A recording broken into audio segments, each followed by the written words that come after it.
Hello and welcome. I'm Aya and I'm a recently graduated from art school illustrator who now works mostly as an assistant language teacher in Japan in rural Miyaken or Miya Prefecture. And I'm having a good time. This is a painting I made back in December, and I'm just gonna have a little voiceover on top of it. If you don't want to listen to me talk, that's fine. Put on some music in the background. Feel free to mute me. Just let me know what you're listening to, because I am intrigued. I would like to know. And I've never really done a paint with me video before, so let me know what you think if you have any thoughts. I know it can be kind of nerve-wracking saying something in the comments, but I do appreciate it when people do. I made this at this random park. My new favorite pastime, I guess it's not that new though. I've been in Japan for 6 months. My favorite pastime right now is probably painting plein air, or at least semi-plein air. So I'll go on Google Maps. I'll find a parking lot near a vista that I'm like, ooh, this looks nice. I drive there and I set up and I either sketch or I paint for a little bit the little area, and usually, like in the case of this park, I get out too late. I get out at 4 p.m. or 5 p.m. and then the sun sets and the lighting situation changes, so I have to take a photo and then I have to work from the photo inside. But honestly, I'm fine with that. I paint under my kotatsu, and it's a lot warmer in the winter, which is nice. Otherwise, my hands just get cold painting outside, and that's not really fun. Plus, I have to deal with, balancing the sketchbook on my lap because I don't have an easel. I have a little water cup that I paint with, and it's just like a jelly cup that I reuse. So painting inside has its perks for sure. What else? I was gonna talk about what living in rural Japan is like, and kind of like the trajectory of my life as it's been. I graduated in June of 2023. Yes, June. So it's been a while. It's been really nice to kind of just work and paint for myself for fun. I do feel guilty that I'm not making as much work as I feel like I used to, even though I do feel like I'm making quite a bit of work all the time. My sketchbooks get filled up really fast, and I'm always really excited to draw. I don't think I've had a block for quite a while. I do really miss having a creative community nearby. Now it's just me. So there's no one to really talk about making art or bounce critique off of unless I text one of my friends or call and ask. But it's been nice to make art for myself that's really self-guided. Especially, I feel like a lot of my peers and friends were burnt out from art school. After having to make work continuously, we would have to make, I would say, around around 3 projects or products of work a week. That would definitely, for most people, would take more than 3 hours per thing, depending on how much work. Sometimes I put in more, sometimes people I knew put in less, which is fine. Art takes different amounts of time for everyone, but I'm really just enjoying making art that explores the world around me, that connects to Japan's nature, and kind of just lets me experiment with painting. I mostly paint now with these Sakura acryl colors, as you can see in the bottom left corner. I paint with those, and they were given to me by my predecessor, who I also bought my car from. And he painted models for fun, so he had all of these. And honestly, I really like them. I feel like they're a cheaper but pretty high quality paint compared to using your normal standard cheap acrylics, but they're almost on the same tier for me as like the holbein acryl gouache. But honestly, I would say I like them better because they're cheaper. And I feel like they're more accessible, and I don't feel bad using them because I know they're cheap and I got them for free. So there's not a lot of guilt in that. So I've been having fun experimenting with those. A lot of times I use them in my sketchbook, and then I use colored pencil on top, which I forgot to take footage of, so I am sorry, but you will see in the end. So yeah, I usually just plop down in a random spot and I paint for a bit, or I'll draw, and that's been a really nice recovery for me. I don't know if it's going anywhere, but I like it, so that's what's important to me. Making art should be about what makes you happy, and I'm in a spot right now where I can make stuff that makes me happy as opposed to making stuff that makes me money. I think one of my professors talked about this triangle that was like time, money, and interest, and when you pick a project, it should give you at least 2 of those things. Most of the time it's not going to give you all of 3 of the things.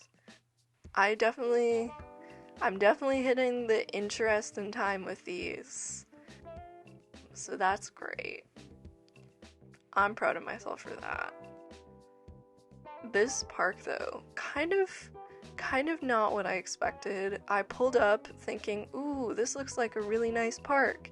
It was an abandoned like water dam or something. It kind of looks like a prison, maybe. You can see that like bottom, the thing on the left side of the page I ended up painting out was probably some sort of tower, maybe for an old dam or something, because there was a newer dam sort of thing. I don't think it's a dam. I can only use the word dam to describe what it looks like. Maybe water filtering, who knows. I ended up painting that out because I did not like the way it looked in the painting. Which is very impressionist of me. Like, good job, Aya, making everything look nicer than it is. But the park was a little scary as it got a little darker, even though I'm generally not scared at night in rural Japan, especially going on walks. I've gone on walks by myself at night here, and I feel a lot safer than I did on the streets of Providence, Rhode Island, which is fair. I don't know. The US is just more dangerous in general, I guess. But it felt creepy as it was getting dark there, and I got there pretty late, so I just took a photo and I painted at home. What else? What is living in rural Japan like? I really like it. I chose a rural location to begin with on my application for JET, and I'm really glad I did. I don't think I'm built for cities. I grew up in like the suburbs of New England, so I would have been fine, I think, with a suburb situation, but it was really important to me to live more in the countryside and be really close to nature and just be really happy with the location I lived in. And I'm also really interested in farming, so there was that. I was like, if I live in the suburbs, it's going to be hard to possibly go on a hike or learn about farming. And I really like the interconnectedness that the Inaka, or the countryside of Japan, has. It's easy for me to make new friends, and people are really inviting and open to having you over, even for meals, or to join different groups. Currently, I'm in like a small orchestra, and I've joined a taiko group. I was supposed to go today, but they all hit up the group chat, and we're like, so sorry, I need to take today off. So I did not go, and I'm recording this instead. And in comparison to some of my more city friends,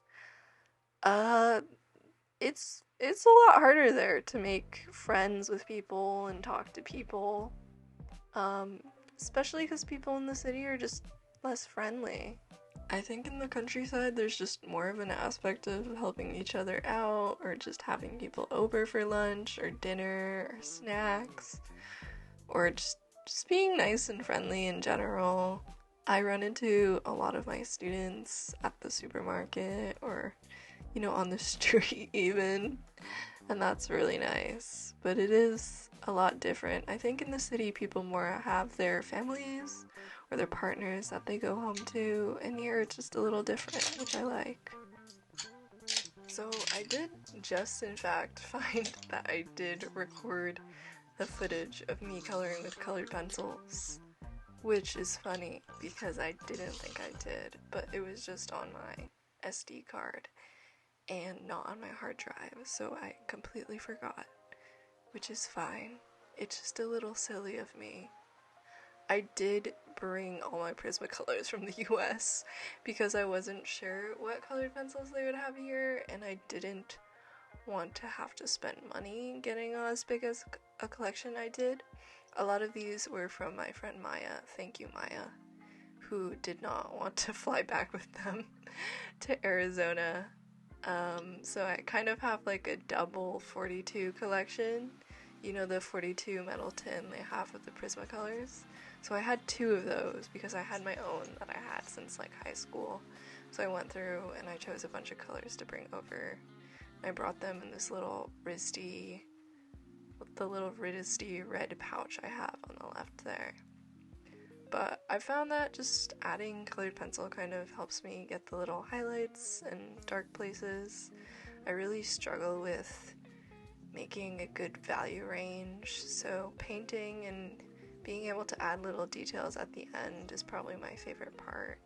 It's been fun to do that, especially getting little reflections in the water, adding that white colored pencil highlight so I can scan it later and it looks nice. And then the texture is just, I just really love the way that this pencil layers on top of the acrylics, and it just looks nice. The textures are real nice. I don't know what else to say. They're like semi-crunchy, but not really crunchy. They just do have this kind of Rizo-esque look that I really love.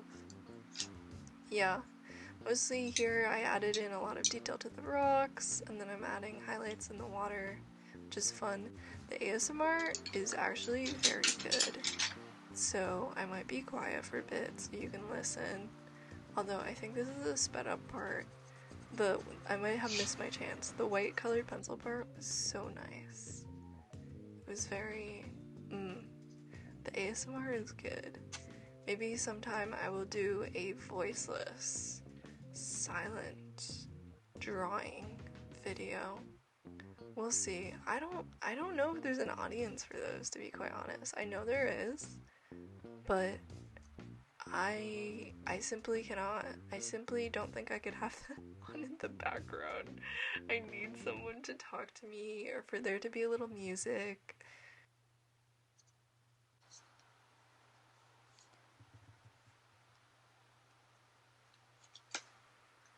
Yeah, I think you can hear that. That must be nice.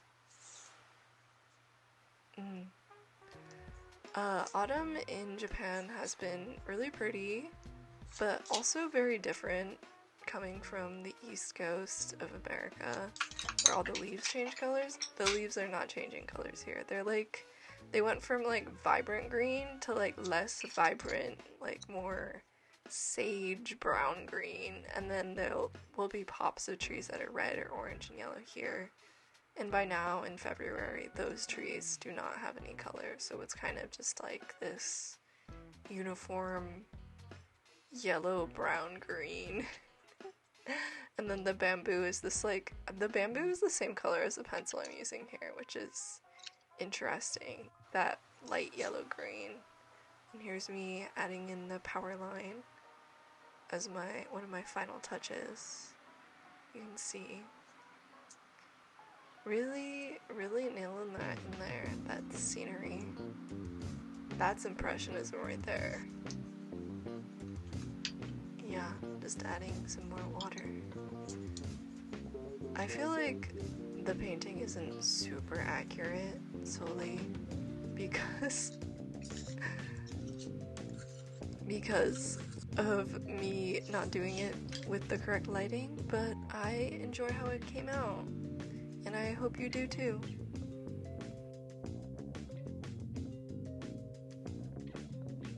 Thank you for watching, and see you again sometime maybe.